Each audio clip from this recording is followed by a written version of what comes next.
নমস্কার, সান হসপিটালের পক্ষ থেকে নতুন একটি স্বাস্থ্য সচেতনতামূলক অনুষ্ঠানে আপনাদের সবাইকে স্বাগত। আজকে আমাদের সঙ্গে আছেন medicine consultant doctor Ankit Kumar Sau.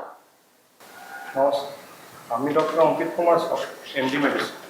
Sir, প্রথমেই আসি, স্ট্রোক এই শব্দটা তো আমরা সবাই শুনেছি, কিন্তু স্যার স্ট্রোক জিনিসটা ঠিক কি? স্ট্রোক হলো এক ধরনের ব্রেনে একটা রক্তশিরা কোনোভাবে যদি সমস্যা করে সেই সময় এই জিনিসটা হয়। আমাদের মেডিকেল টার্মে স্ট্রোকে বলা হয় একটা neurovascular deficit, neurological deficit due to vascular cause. এবার স্ট্রোক বিভিন্ন ধরনের হয়। সবথেকে কমন আমাদের একটা স্ট্রোক হয়, একটা ইসচেমিক স্ট্রোক, একটা হচ্ছে হেমোরেজিক স্ট্রোক। ইসচেমিক স্ট্রোকটা বেশিরভাগ লোক ধরনের হয় 85%, হেমোরেজিকটা 15% লোক ধরে হয়। এবারে ইসচেমিক হেমোরেজিক ব্যাপারটা কি হয় আমাদের লেমেন লোকের জন্য? ইসচেমিক মানে হয় রক্তশিরাটা যদি কোনোভাবে রক্ত চলাচলটা ব্রেনে ঠিক করে যদি যায় না, তাহলে রক্তশিরাটা শুকিয়ে যায়, যেটা আমরা ব্যাপারটা বলি, সেটা হলো ইসচেমিক স্ট্রোক। হেমোরেজিক স্ট্রোক ব্যাপারটা হচ্ছে যদি কোনো কারণে হাই প্রেশার বা বিভিন্ন আদার রিজন জন্য যদি রক্তশিরাটা ফেটে ওঠে, তা রক্তশিরাটা মাথার ভিতরে জমাট হয়ে যায়, তাকে বলা হয় হেমোরেজিক স্ট্রোক। ইউজুয়ালি আমরা এই দুটো রোগীগুলো বেশভাগ পাই, আবার চিকিৎসাটা এই দু পথে সেভাবে আলাদা করে আমরা করি। স্যার, আমরা অনেকেই হার্ট অ্যাটাক আর স্ট্রোক এই জিনিসটা তো আমরা অনেকে ঠিক জানি না, কিন্তু এই জিনিসটাকে আমরা গুলিয়ে ফেলি। তো স্যার, এই হার্ট অ্যাটাক আর স্ট্রোক এই জিনিসটাকে আমরা চিনবো ঠিক কিভাবে? হার্ট অ্যাটাক সম্পূর্ণ একটা হার্টের ব্যাপার, আর স্ট্রোকটা সম্পূর্ণ একটা ব্রেনের ব্যাপার, একটা ওভারঅল। হার্ট অ্যাটাক ইউজুয়ালি হলে রুগীদের বুকে ব্যথা, পেটে ব্যথা, ইউজুয়ালি অনেকবার রুগীগুলো পেটে ব্যথা বা পেট জ্বালা জ্বালা রুগীগুলো অনেকবার হার্ট অ্যাটাক ধরা পড়া যায়। সেই জন্য আমরা বলি যে অনেকবার পেটে ব্যথা বা গা গুলোনো জিনিসটা অত সোজা করে না নেওয়া, ওটাকে একবার ইসিজি করে চেক করা নেওয়া উচিত। তো বুকে ব্যথা যদি হয়, জিনিসটা যদি বুকে কাছাকাছি থাকে, তাহলে একটা হার্ট অ্যাটাক দিকে আমরা বেশি ভাবনা চিন্তা করি। যদি রুগীরা অজ্ঞান হয়ে যায়, কথাগুলো বলতে পারছে না, কথাগুলো জড়িয়ে যাচ্ছে, যদি এই ব্যাপারগুলো থাকে, যদি কোনো একদিকে প্যারালিসিস হয়ে যায়, হাঁটতে পারছে না, মাথা টলটল করছে, মাথা ঘুরছে, তখন আমরা সেই জিনিসটা স্ট্রোক দিকে একটু বেশি ভাবনা চিন্তা করি। স্যার, স্ট্রোক মানে ঠিক কোন বয়স থেকে একটু বেশি লক্ষ্য করা যায়? এর কি কোনো বয়সের সীমা থাকে? স্ট্রোক যেহেতু বললাম যে দু ধরনের হয়, রক্তশিরা ইউজুয়ালি যদি কোনোভাবে গন্ডগোল হয় তাহলে স্ট্রোক হওয়ার চান্সেসটা খুব বেশি থাকে। আমাদের ইউজুয়ালি রক্তশিরার মধ্যে যেভাবে বয়স বাড়ে, সেভাবেই কোলেস্ট্রল ডিপোজিট হতে থাকে, কোলেস্ট্রল জমাট হতে থাকে। বলে এই জিনিসটা যদি আমরা মাথায় নিই, তাহলে আমরা এখান থেকে বুঝতে পারবো যে যত বয়সটা বাড়বে, স্ট্রোক হওয়ার ভয়টা অত বাড়তে থাকবে। স্যার, এই স্ট্রোক হলে আমরা কি করে বুঝবো, মানে লক্ষণগুলো ঠিক কি? স্ট্রোক হলে লক্ষণটা যেরকম বললাম, যে অনেকবার ব্যক্তিরা বলে যে মাথা ব্যথা খুব করছে, কোনো একদিকে দুর্বলতা, মাথা ঘোরা, কথাগুলো জড়িয়ে যাওয়া জিনিসটা, এইগুলো যদি আমরা পাই, বা অনেকবার রোগীগুলো বলে যে মাথাটা অনেকবার ঝিমুনি ঝিমুনি ভাবটা করছে, যদি এই জিনিসগুলো আমরা পাই, তাহলে আমরা একটা জিনিসটা ভাবতে পারি যে জিনিসটা স্ট্রোক দিকে এগোচ্ছে।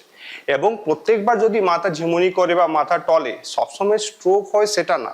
এর জন্য আমাদের ব্যাকগ্রাউন্ডে যেমন প্রেশারটা কেমন আছে, রোগী হাই প্রেশার, কোলেস্ট্রল কি দীর্ঘদিন ছিল, কন্ট্রোল ছিল কি কন্ট্রোল ছিল না, সুগার কি ওষুধ খেত, সুগার কি কন্ট্রোল ছিল, এই জিনিসপত্রগুলো ব্যাকগ্রাউন্ডে নিয়ে আমরা এই জিনিসে পৌঁছি যে জিনিসটা স্ট্রোক হয়েছে কি হয়নি। একদম স্যার, স্ট্রোক মানে কি মৃত্যু? এটা কি একেবারেই বলা যায়? না, একদম ভুল। স্ট্রোক মানে মৃত্যু না। স্ট্রোক এক ধরনের রোগ, রোগী এখনো বেঁচে আছে, আমি মৃত্যু বলতে পারি না। অনেকজন ভাবে যে স্ট্রোক মানে এবার রোগীটা বেরোবে না। অনেক রোগী এখান থেকে স্ট্রোক নিয়ে কত ভালো হয়ে বাড়ি ফিরেছে।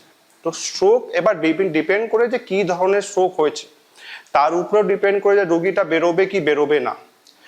এবার স্ট্রোকে অনেক লক্ষণ হয়। আমাদের সোসাইটিতে মানুষরা বুঝে যে স্ট্রোক মানে প্যারালিসিস, স্ট্রোক মানে প্যারালিসিস না। স্ট্রোক মানে শুধু প্যারালিসিস না, আমাদের স্ট্রোক বিভিন্ন ধরনের হয়। একটা ধরনের স্ট্রোক হয় যেখানে প্যারালিসিসগুলো বেশিক্ষণ দেখা যায়। একটা ধরনের স্ট্রোক হয় যেখানে রোগীগুলো হাত পা নড়াচ্ছে, কিন্তু জ্ঞান কেন্দ্র রোগীটা চলে গেছে, রোগী বুঝতে পারছে না কি করছে, রোগী বুঝতে পারছে না খাওয়া দাওয়া কিভাবে করতে হয়, এইটাও এক ধরনের স্ট্রোক। তো স্ট্রোক মানে সবসময় একটা প্যারালিসিস নিয়ে আসবে রুগীটা সেটা না। যেমন বললাম একটা বড় স্ট্রোক রুগীগুলো শুধু মাথা টলটলানি ভাবটাও নিয়ে আসতে পারে। তো এই জিনিসটাও মাথায় রাখতে হবে যে স্ট্রোক মানে প্যারালিসিস না, একটা ছোট যদি জ্ঞান কেন্দ্রটাও নষ্ট হয়ে ফেলে সেটাও স্ট্রোকে একটা খুব বড় কারণ। স্যার, স্ট্রোক কি কোনো বংশগত জনিত কারণেও হতে পারে? হতে পারে, চান্সটা আবার খুব কম। যেমন অনেকবারে বংশ লোকগুলো কোলেস্ট্রল বেশি হাই থাকে, বাবার কোলেস্ট্রল, ছেলেও ছোট বছর থেকে কোলেস্ট্রল। সে এই ক্ষেত্রে যেমন বললাম যে রক্তশিরার ভিতরে যদি ওই কোলেস্ট্রল বেশি জমাট হতে থাকে তখন স্ট্রোক হওয়ার ভয়টা বেশি থাকে। আমি যেমন বললাম যেমন বয়স বাড়বে এই জিনিসটা বাড়ে, কিন্তু যদি এটা বংশগতি হয় তাহলে এই জিনিসটা তাড়াতাড়ি শুরু হয়ে যায়। বলে অনেকবার কম বয়সে রোগীগুলো যাদেরকে স্ট্রোক দেখবেন তাদের একমাত্র বেশি লোকগুলো এই বংশজন্য জিনিসটা স্ট্রোক হয়। স্যার, স্ট্রোক কোন পরিস্থিতিতে গিয়ে প্রাণঘাতী হতে পারে? স্ট্রোক কোন পরিস্থিতি গিয়ে প্রাণঘাতী হতে পারে এই প্রশ্নটা উত্তর খুবই জটিল, কিন্তু বলছি যে স্ট্রোকটা সবসময় একটা রোগী হলো প্যারালিসিস নিয়ে এলো, কথা বলছে, বসে আছে কিন্তু একদিকে প্যারালিসিস, সেই ক্ষেত্রে হতে পারে প্রাণঘাতী, হতেও পারে নাও হতে পারে। কিন্তু একটা স্ট্রোক যেটা খুবই প্রাণঘাতী হতে পারে যেটা রোগীটা প্যারালিসিস হয়নি সেইভাবে, কিন্তু রোগীর জ্ঞান কেন্দ্র নেই, রোগী ভেন্টিলেশন অবস্থাতে আছে বা ভেন্টিলেশনেও নেই, মুখে এন্ডোট্র্যাকিয়াল টিউব বুঝিয়ে রোগীটাকে কোনোভাবে বেঁচে রাখা হয়েছে, তাহলে সেই ক্ষেত্রে স্ট্রোকটা একদম ভালো না। মানে রোগী যেরকম প্রাণঘাতী হওয়ার চান্সটা খুবই বেশি থাকে। এই ক্ষেত্রে আমরা ইউজুয়ালি বলি যে স্ট্রোকগুলো সবসময় স্টার্টিংয়ে বোঝা খুব মুশকিল যে স্ট্রোকটা কেমন হবে বা আগামীকাল কেমন এগোবে। 3-4 দিন যেরকম এগোবে চিকিৎসা পথে রুগীটা কেমন রেসপন্ড করছে, অনেকবার রুগীটা ভর্তি হয়েছে ভালো নিয়ে কথা বলছে, শুধু প্যারালিসিস নিয়ে আসছে, 3-4 দিন পর কথা বলা বন্ধ হয়ে গেছে, অজ্ঞান হতে শুরু করছে, ভেন্টিলেশন দিয়ে দেওয়া হয়েছে, তখন অনেকবার লোকজন বুঝে না রুগীটা তো ভালো নিয়ে এসেছি কিন্তু রুগীটা খারাপ কিভাবে হলো। এটা হলো স্ট্রোক। স্ট্রোক একটা আস্তে আস্তে মানুষের যেমন রক্তশিরাটা যেমন যেমন জমাট বাড়বে তেমন তেমন আরো খারাপ হতে শুরু করে। তো এই ব্যাপারটা আমাদেরকে মাথায় রাখতে হবে যে সবসময় রুগী কথা বলছে, ভর্তি হয়েছে, ভর্তি 4 দিন হওয়ার পর কথা বলতে বন্ধ হয়ে গেছে, ভেন্টিলেশন চলে গেছে, এরকম কি রকম হলো। এটা স্ট্রোকে স্বাভাবিক হয়, অনেক রুগীদের হয় এবং অনেক রুগীরা এখান থেকে ভালোও হয়। তাহলে এই ক্ষেত্রে আমি বললাম যে সবসময় স্টার্টিংয়ে বলে রাখা উচিত যে কোন রুগীটা ভালো হবে বা খারাপ হবে সেটা স্টার্টিংয়ে খুবই মুশকিল। এটা একটু দিন যাওয়ার পর চিকিৎসা 4 দিন 5 দিন হওয়ার পর কেমন এগোবে সেভাবে আপনাদেরকে বলা হয়। স্যার, অনেক সময় পেশেন্টকে হসপিটালে ভর্তি করলেই দেখা যায় যে তার সোডিয়াম পটাশিয়াম ফল হতে শুরু করেছে, তো এটার সাথে কি স্ট্রোকের কোনো সম্পর্ক আছে? সোডিয়াম পটাশিয়াম ফল হয়েছে, স্ট্রোকের সাথে সম্পর্ক হয়েছে, এটা একটা ধরনের হতে পারে, আবার এটা একটা আলাদা ব্যাপার হতে পারে। আমরা রুগীগুলো ইউজুয়ালি সোডিয়াম কম হওয়ার জন্য অনেকবার ভুলভাল বকতে শুরু করে, মাথা ঘুরতে শুরু করে, টলানি ভাবটা আবার হতে শুরু করে, তাহলে কি আমরা সেটাকে আবার স্ট্রোক ভাববো? না। অনেকবার রোগীগুলো রিপোর্ট চেক করা হয় যে সোডিয়ামটা কম বেরিয়েছে 120, নর্মাল সোডিয়াম আমাদের শরীরে 135 থেকে 145 কাছাকাছি, 120 বেরোলো। আমরা দেখবো যে সোডিয়ামটা যেই আস্তে আস্তে বাইরে থেকে দিতে শুরু করলাম 3 দিন 4 দিন মাথায় রোগী আবার আগের মতন ফিরে চলে গেছে। এটাকে স্ট্রোক বলবো না, এটা সোডিয়াম কম হওয়ার জন্য সেই সমস্যাটা হচ্ছিল। তাহলে এটা একটা আলাদা সমস্যা হল, যেটা আমরা ভর্তি করার সময় স্ট্রোক ভাবছিলাম সেটা পরবর্তীকালে রিপোর্ট করার পর ধরা পড়া গেল যে সোডিয়ামটা কম হওয়ার জন্য জিনিসটা হয়েছে। এবং এটাও হতে পারে যে একটা রুগী যে স্ট্রোক নিয়ে এসছে, যেমন রক্তশিরাটা ফেটে গেছে, মাথায় রক্ত জমাট হয়ে গেছে, সেইখানে মাথার প্রেশারটা অনেকবার বেড়ে যাওয়ার জন্য শরীরে সোডিয়ামটা কমে যায়। সেই ক্ষেত্রে আমরা সোডিয়ামটা দিয়ে দেবো, সোডিয়ামটাও ঠিক করে দেবো, কিন্তু তার মানে এটা না যে সেই সোডিয়ামটা ঠিক করার জন্য পেশেন্টের জ্ঞান কেন্দ্রটা ফিরে যাবে, কেন সেই ক্ষেত্রে পেশেন্টের জ্ঞান কেন্দ্রটা প্রাইমারি স্ট্রোকের জন্য গেছে, কম সোডিয়াম জন্য যায়নি। স্যার, কোনো মানুষের স্ট্রোক কি একাধিকবার হতে পারে? হ্যাঁ, অনেকবার হতে পারে। একটা মানুষে একবার হয়েছে রক্তশিরা শুকিয়ে যাওয়ার স্ট্রোক প্রথমবার, ঠিক, নেক্সট টাইম হলো রোগী প্রেসারের ওষুধ খাচ্ছিল, ভাবলো যে আমি খুব ভালো আছি, ওষুধ লাগবে না, বন্ধ করে দিল, প্রেসারটা বেড়ে গেল, 220/100 হয়ে গেল। 3 মাস পর হাসপাতালে আবার এলো, সিটি স্ক্যান করা গেল, রক্তশিরা এবার ফেটে গেল। তাহলে একবার হয়েছে প্রথমবার রক্তশিরা শুকিয়ে যাওয়া স্ট্রোক, আবার হয়েছে রক্তশিরা ফেটে যাওয়া স্ট্রোক। এরকম তার মানে এটা না যে রক্তশিরা শুকিয়ে যাওয়া স্ট্রোক একবার হয়ে যাওয়ার পর পরবর্তীকালে আবার রক্তশিরা শুকিয়ে যাওয়ার স্ট্রোকটা হবে না। পরপর যেরকম স্ট্রোকটা হতেই পারে, সেটা ডিপেন্ড করে রোগীকে ছুটি করার পর ওষুধপত্র চিকিৎসা ঠিক করে নিতে পারছিল কি নিতে পারছিল না, প্রেশারটা ঠিক করে কন্ট্রোল ছিল কি না, সুগারটা কন্ট্রোল ছিল কি না, কোলেস্ট্রল কন্ট্রোল ছিল কি না, স্ট্রোকের সব ওষুধগুলো ভালো করে খাচ্ছিল কি না, এই সব জিনিসগুলো সব জিনিসটা নিয়ে ডিপেন্ড করে যে রোগী আগামীকাল আবার স্ট্রোক হওয়ার ভয় থাকবে কি থাকবে না। স্যার, ব্রেন স্ট্রোকের পর কি স্বাভাবিক জীবনে ফেরা সম্ভব?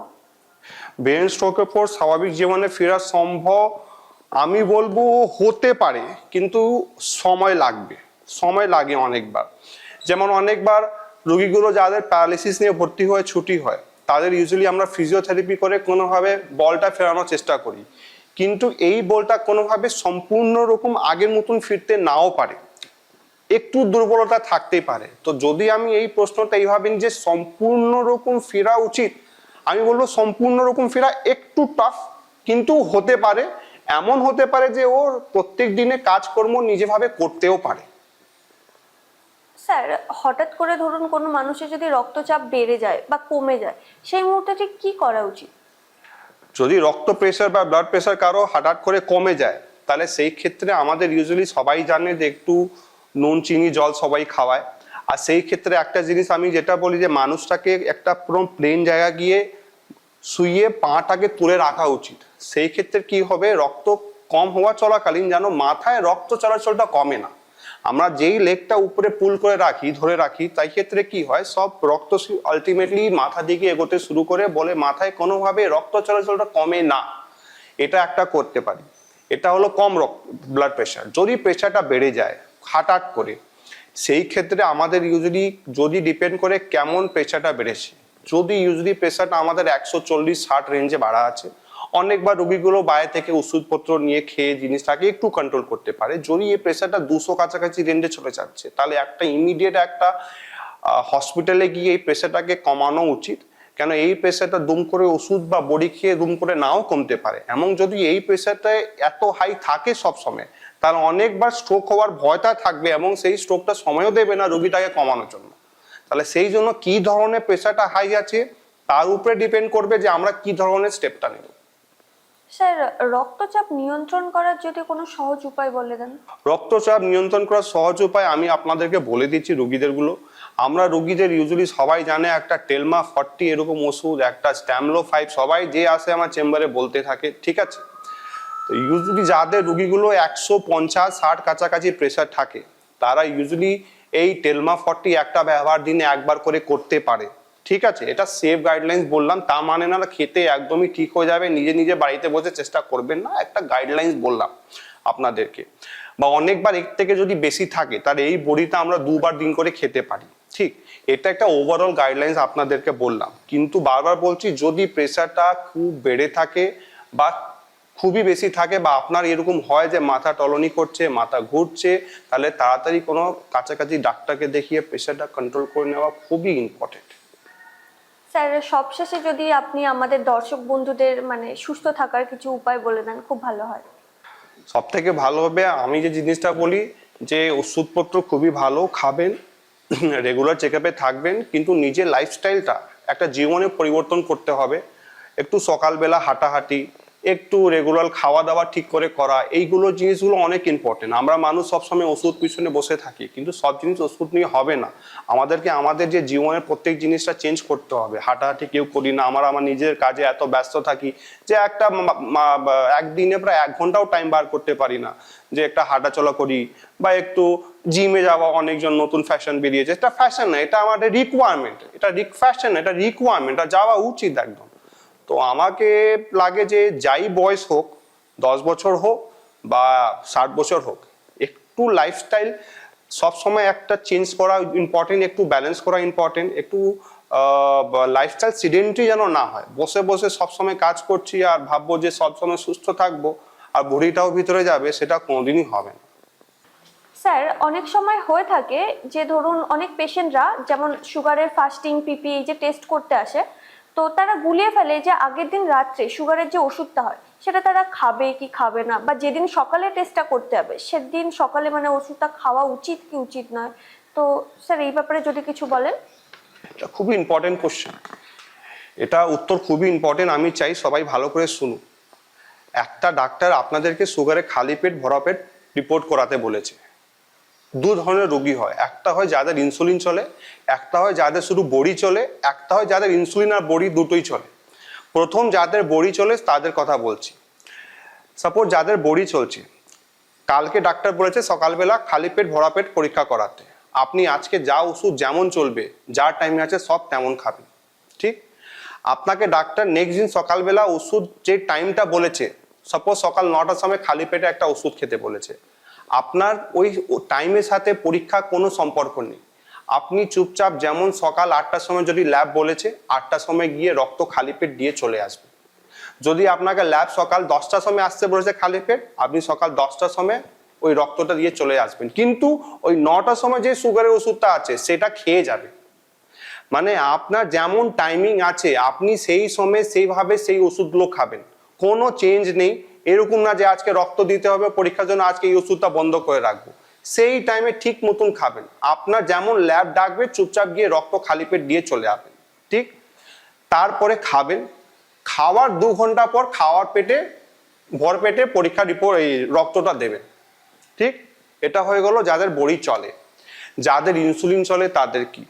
তাদেরও সাপোজ কালকে ডাক্তার বলেছে সকালবেলা খালি পেট ভরা পেট পরীক্ষা করাতে, তার আগের দিন সকাল রাত যা ইনসুলিন আছে সব তেমন নেবে। সকালবেলা আমরা ইনসুলিন কিনি খাওয়ার ঠিক 15 মিনিট আগে নিই বা আধ ঘন্টা আগে নিই ইউজুয়ালি। তো সকালবেলা ব্রেকফাস্ট করবে, কিন্তু তার আগে তোকে খালি পেট ইনসুলিনে খালি পেট সুগার রিপোর্টটা দিতে হবে। তার আগে ও খালি পেট ব্লাড স্যাম্পলটা দিয়ে দেবে, তারপরে ইনসুলিন নেবে। ইনসুলিন নেওয়া আধ ঘন্টা পর যেমন খাওয়া হয় ব্রেকফাস্ট করবে, ওই ব্রেকফাস্ট নেওয়ার 2 ঘন্টা পর আবার ভরা পেট ব্লাড স্যাম্পলটা দেবে। এটা হলো যাদের ইনসুলিন নেওয়া। এবার যাদের বডি আর ইনসুলিন দুটোই চলে, এই দুটোকে মিলিয়ে দিন। যাদের বডি চলতো যে টাইমে যেমন বডি আছে ঠিক সেই টাইমে খাবে, তার সাথে কোনো সম্পর্ক নেই কখন ব্লাড দিতে যাচ্ছে। আর ইনসুলিনটা যেমন, শুধু ইনসুলিনটা মনে রাখবেন, খাওয়ার ঠিক আধ ঘন্টা আগে ইনসুলিনটা সেই ব্রেকফাস্ট আগে যা ডোজ আছে সেটা নিয়ে নেবেন। সেটা নিয়ে নেওয়ার পর খাওয়ার ঠিক 2 ঘন্টা পর আবার স্যাম্পলটা দিয়ে দেবেন খালি পেটে। এটা হলো রুলস খালি পেট ভরা পেট পরীক্ষা করানো। যদি এটা ফলো না করেন তাহলে আপনারা ডাক্তারবাবু যদি রিপোর্টটা করান সুগারটা ওষুধ না খেয়ে, সুগারটা আবার বাড়া আসবে। ডাক্তারবাবু ভাববে যে সুগারটা কন্ট্রোল হলো, ডাক্তারবাবু আবার পাওয়ার বাড়াবে। যদি ডোজে পাওয়ারটা বাড়ায় আপনার সুগার ফল হওয়ার চান্সটা খুব বেশি থাকবে। এতে ক্ষতি আপনার বেশি, ডাক্তারের না। স্যার ধন্যবাদ আপনাকে আজকে আমাদের এই অনুষ্ঠানের সঙ্গে থাকার জন্য। আপনার থেকে অনেক জানা যে প্রশ্নগুলো সেগুলো জানলাম এবং সেগুলো সম্পর্কে আমরা সচেতন হলাম, এবং অনেক অজানা তথ্য সেগুলোও আপনার থেকে জানলাম। আশা করছি জিনিসগুলো আপনাদের কাজে লাগবে। ধন্যবাদ।